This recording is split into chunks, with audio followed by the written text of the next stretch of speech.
திரிகூடத்திரையில் இன்றைய கதை. இது வரலாற்று கதை. வரலாறு. நம்ம நாதகிரி முருகப்பெருமான் மலையின் கிரிவல பாதையில் ரெண்டு அம்மா இருக்காங்க ஜீவசமாதியாக. லட்சுமி அம்மா, நன்னி அம்மா.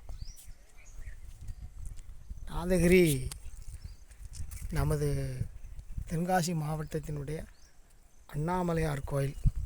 நாதகிரி சித்தர்களினுடைய இருப்பிடம், நவநாத சித்தர்களின் கிரிவல பூமி.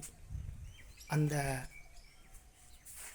கிரிவல பாதையில் இருக்கவங்க தான் லட்சுமி அம்மா, நன்னி அம்மா. இரண்டு பெண் சித்தர்கள் ஒரே ஜீவசமாதியாக ஒரே கருவறையில். நாதகிரி ஒவ்வொரு முருக பக்தர்களும் வந்து பார்க்க வேண்டிய ஒரு முருக ஆலயம், முருக மலை.